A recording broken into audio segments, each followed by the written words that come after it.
Hello, dear children. Welcome to the class.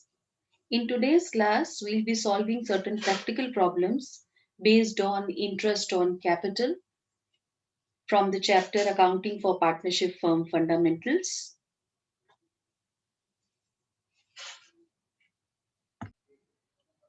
Now, the first question for the day is question number 27, which we have taken from the second chapter, Fundamentals, from the book T.S. Garewal, 2021 edition. Following is the extract of balance sheet of Neelkant and Madhav or as on 31st of March 2021. Liability side में नीलकंठ और माधव की capital दी हुई है और नीलकंठ और माधव के current account का बैलेंसेस दिए हुए हैं. That means the capital accounts of the partners are fixed. Then profit and loss account. Credit balance of 2021 is 8 lakh and sundry assets totaling rupees 30 lakh. During the year, Madhav's drawing were 30,000. Profit during the year ended 31st March 2021 is 10 lakh. अब बेटा अगर total profit 10 lakh था तो और अभी balance sheet में liability side में 2021 में प्रॉफिट एंड लॉस अकाउंट का क्रेडिट बैलेंस 8 lakh शो हो रहा है. Total profit was 10 lakh. 10 lakh में से 10 lakh is the total profit. 10 lakh में से आपने 8 lakh अभी भी बैलेंस शीट में क्रेडिट बैलेंस शो कर रखा है, यानी कि 10 minus 8 2 lakh प्रॉफिट्स हमने डिस्ट्रीब्यूट किया. Calculate interest on capital at the rate of 5% per annum during the year ending 31st of March 2021. Now in the question, the fixed capital of both the partners on 31st of March 2021 was 10 lakh each. Current account balances on 31st March 2021 were 1 lakh each. और जो drawings है माधव की वो 30,000 है. अब बेटा जब हम इंटरेस्ट ऑन कैपिटल देते हैं तो interest on capital is always given on fixed capital. और हमने क्या सीखा है कि इंटरेस्ट ऑन कैपिटल हमेशा ओपनिंग कैपिटल पे दिया जाता है. इंटरेस्ट ऑन कैपिटल हमेशा ओपनिंग कैपिटल पे दिया जाता है. अब ये जो ड्रॉइंग्स है बच्चे, कुछ नहीं लिखा हुआ तो हम क्या मान के चलेंगे कि ये मेरी ड्रॉइंग्स आउट ऑफ प्रॉफिट्स हैं, क्योंकि अगर आउट ऑफ कैपिटल होती तो वो एक्सक्लूसिवली हमें क्वेश्चन में मेंशन होता. तो drawings out of profit current account balances में से सबट्रैक्ट होंगी. तो जो फिक्स कैपिटल है वो इस क्वेश्चन में जो क्लोजिंग कैपिटल है वही ओपनिंग कैपिटल होगी, क्योंकि जो ये ड्रॉइंग्स हमें क्वेश्चन में दी हुई हैं वो आउट ऑफ प्रॉफिट्स हैं, वो करंट अकाउंट के बैलेंस से रिड्यूस हुई होगी. प्रॉफिट्स आपको क्वेश्चन में दिए हुए हैं वो करंट अकाउंट के बैलेंसेस में ऐड हुए होंगे. फाइन. तो जो फिक्स कैपिटल है, फिक्स कैपिटल में चेंजेस हमने सीखे थे, दो ही तरीके से होते हैं. या तो फिक्स कैपिटल में एडिशनल कैपिटल ऐड होती है ना, एडिशनल कैपिटल ओपनिंग कैपिटल में ऐड होती है, या drawings out of capital, drawings out of capital. अगर क्वेश्चन में दिया होता कि ये ड्रॉइंग्स आउट ऑफ कैपिटल है तो वो फिक्स कैपिटल में से रिड्यूस हुई होती. तो ये दोनों ही चीजें क्वेश्चन में नहीं है, ना ही एडिशनल कैपिटल हमें कोई क्वेश्चन में दिया हुआ है, ना ही ड्रॉइंग्स आउट ऑफ कैपिटल हमें क्वेश्चन में दिया हुआ है. ये जो ड्रॉइंग्स है वो out of profit he treat करेंगे जो कि करंट अकाउंट से रिड्यूस हुई होगी. तो हमने तो इंटरेस्ट ऑन कैपिटल बेटा जब भी देना होता है फिक्स कैपिटल अकाउंट पे देना होता है. अब अगर ना एडिशनल कैपिटल है ना ड्रॉइंग्स आउट ऑफ कैपिटल है तो ये जो फिक्स कैपिटल क्लोजिंग बैलेंस दिया हुआ है यही हमारा ओपनिंग बैलेंस भी होगा. यानी कि कोई चेंज हुआ ही नहीं है फिक्स कैपिटल में, क्योंकि ना ही एडिशनल कैपिटल है क्वेश्चन में, ना ही ड्रॉइंग्स आउट ऑफ कैपिटल है. तो जो फिक्स कैपिटल क्लोजिंग बैलेंस है वही फिक्स कैपिटल का ओपनिंग बैलेंस होगा, जिसके ऊपर interest on capital as per the question is going to be calculated at the rate of 5%. So 5% of 10 lakh will be, if I'll calculate 10 lakh ka 5%, so this amount is going to come out to be rupees 50,000. So interest on capital for Neelkant will be 50,000 rupees 50,000 and for Mahadev also rupees 50,000. इस question में current account balances का, drawings का और profit का कोई use नहीं है, because we know that interest on capital is always provided on fix capital. There is no information regarding additional capital or drawings out of capital in the question. जो drawings दी हुई हैं कुछ mention नहीं है, तो हम ये मान के चलते हैं कि अगर कुछ मेंशन नहीं होता तो वो ड्रॉइंग्स आउट ऑफ प्रॉफिट होती हैं, जो कि करंट अकाउंट के बैलेंसेस से रिड्यूस हुई होंगी. इंटरेस्ट ऑन कैपिटल हम करंट अकाउंट पे नहीं देते, फिक्स कैपिटल पे देते हैं. तो फिक्स कैपिटल जो क्लोजिंग है वही हम ओपनिंग मानेंगे और उसके ऊपर 5% interest on capital will be 50,000 each for each partner. I hope the solution of this problem is clear to everyone. Now the next problem which we are going to take up is question number 28. Question number 28, which is given on page number 2.87 from the chapter Accounting for Partnership Firm Fundamental from the book T.S. Garewal 2021 edition. The question says, from the following balance sheet, long and short, calculate interest on capital at the rate of 8% per annum for the year ended 31st March 2021. Now balance sheet is given, जिसके अंदर long और short की capital दी हुई है 1,20,000, 1,40,000 respectively, and general reserve is of 1 lakh. So the total of balance sheet is 3,60,000. On the asset side, fixed assets 3 lakh and other assets 60,000. So the total is 3,60,000. During the year, long withdrew 40,000 rupees 40,000 and short withdrew rupees 50,000. Profit for the year was 1,50,000, out of which 1 lakh was transferred to general reserve. अब बेटा 1 lakh में से 1 lakh हमने general 1,50,000 profit में से, the total profit of the year was 1,50,000. Total profit for the year ended 31st March 2021 was rupees 1,50,000.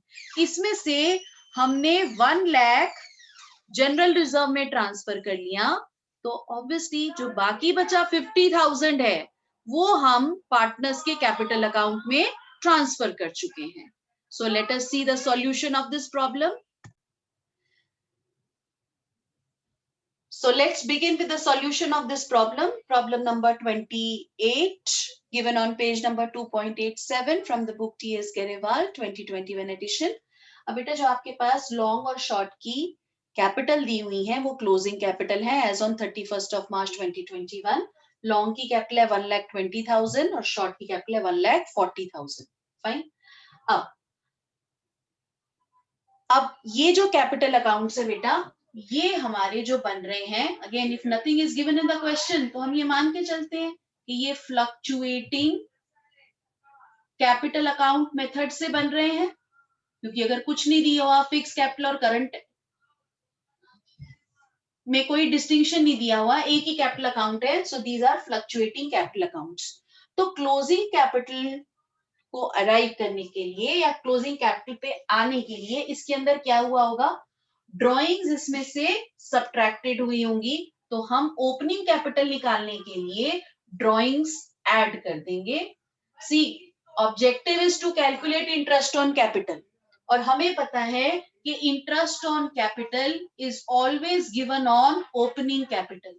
तो मेरा first step यही होगा कि मैं क्लोजिंग कैपिटल से ओपनिंग कैपिटल निकालूं. क्वेश्चन में मुझे ड्रॉइंग्स गिवन है दोनों पार्टनर्स की. लॉन्ग विड्रू 40,000, तो मैं लॉन्ग के कैपिटल में 40,000 ऐड कर दूंगी. शॉर्ट विड्रू 50,000, शॉर्ट के कैपिटल में 50,000 ऐड कर दूंगी. So I will be getting 1,60,000 and 1,90,000. Fine.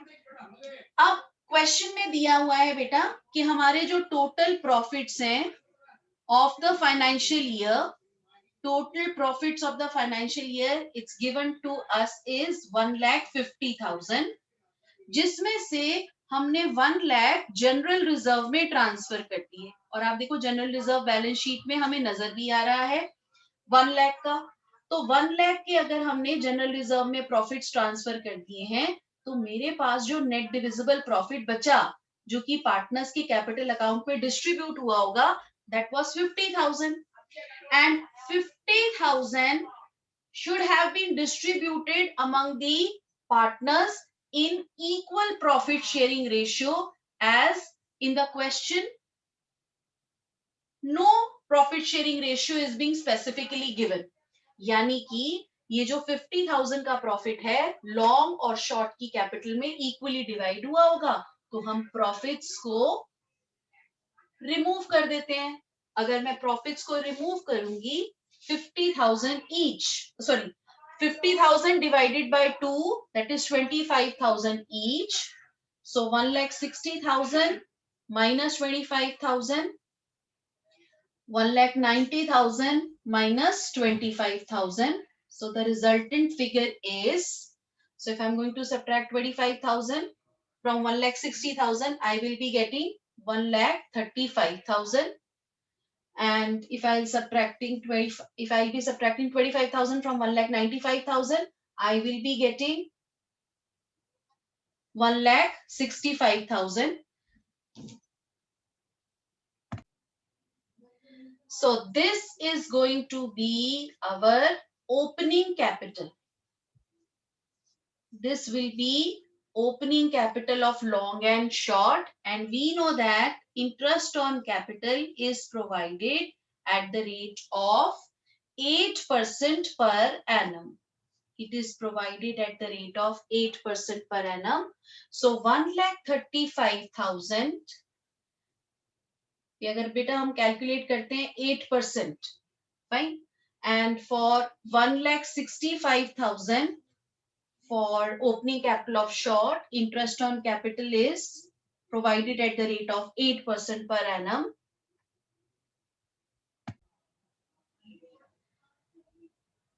So we arrive at the figure of 10,800. So this is the total interest on capital provided to long, and for short it is 13,200. Short के opening capital 1,65,000 पे interest on capital लगेगा बेटा 13,200 का, और long के opening capital 1,35,000 पे interest on capital at the rate of 8% लगेगा 10,800. I hope the solution of this problem is also clear to everyone. Now let us take up another problem. Problem number 34.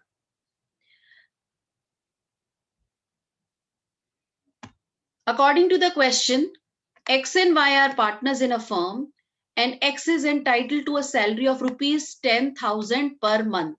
So if it is 10,000 per month, your per annum salary would be 10,000 multiplied by 12, because we prepare accounts on annual basis. So your salary to X will be 12 into 10,000, which is equal to 1,20,000, and commission of 10% of net profit after partner's salary, but before charging any commission. Fine. तो X को commission कितना मिल रहा है 10% of net profit, जिसमें से partner की सब salary जो है वो सब्ट्रैक्टेड हो। आफ्टर पार्टनर सैलरी का मतलब होता है बेटा कि पार्टनर्स की सैलरी उस प्रॉफिट में से सब्ट्रैक्टेड हो, बट बिफोर चार्जिंग कमीशन उसमें से कोई सब्ट्रैक्टेड नहीं हो।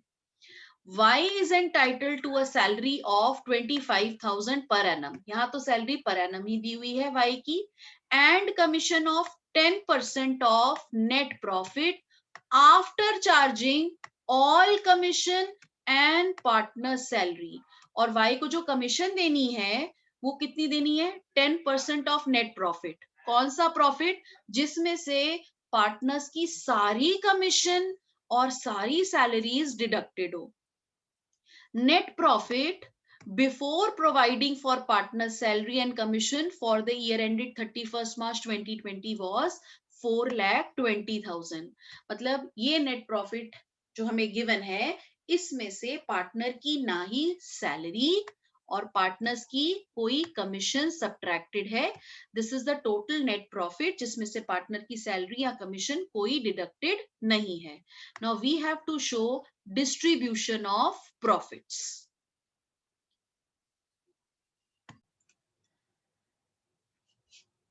So let's solve this problem by preparing profit and loss appropriation account. क्योंकि बेटा लास्ट लाइन इस क्वेश्चन की ये बोल रही है शो डिस्ट्रीब्यूशन ऑफ प्रॉफिट. तो डिस्ट्रीब्यूशन ऑफ प्रॉफिट तो पार्टनरशिप में हम profit and loss appropriation account के थ्रू ही दिखाते हैं. हमारे को क्वेश्चन में नेट प्रॉफिट गिवन है. The net profit given in the question is 4,20,000 और 4,20,000 बेटा ये वो प्रॉफिट है जिसके अंदर से ना ही पार्टनर्स की सैलरी डिडक्टेड है और ना ही पार्टनर्स के कमीशन डिडक्टेड है. तो सबसे पहले तो हम सैलरीज देते हैं पार्टनर को.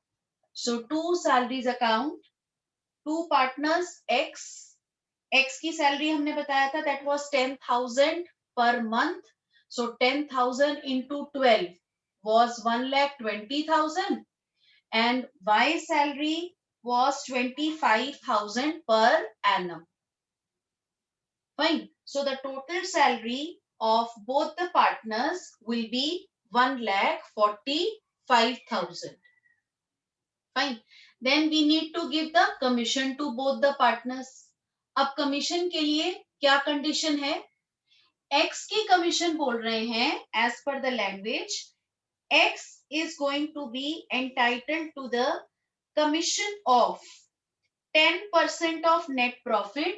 X को कमीशन मिलनी है 10% of net profit after partner salary. After partner salary मतलब वो प्रॉफिट जिसमें से पार्टनर्स की सैलरीज डिडक्टेड हो. ठीक है, after partner salary but before charging commission. But before charging commission और उस प्रॉफिट में से कमीशन सब्ट्रैक्टेड ना हो. ठीक है, अब आप देखो हमारा टोटल जो प्रॉफिट आ रहा था वो आ रहा था बेटा 4,20,000 जो नेट प्रॉफिट ट्रांसफर हुआ है प्रॉफिट एंड लॉस अकाउंट से. अब उसमें से अगर मैं पार्टनर्स की सैलरी निकाल दूं क्योंकि कमीशन क्या है 10% of net profit after partner salary. Partner salary is 1,45,000. If I subtract this amount, I will be getting 2,75,000. 2,75,000 बेटा वो प्रॉफिट है जिसमें से पार्टनर्स की सैलरी सब्ट्रैक्टेड है लेकिन कमीशन कोई सब्ट्रैक्टेड नहीं है. अब इस प्रॉफिट का 10% अगर हम निकाले तो this is the amount which is given to X as a commission. So this is 27,500.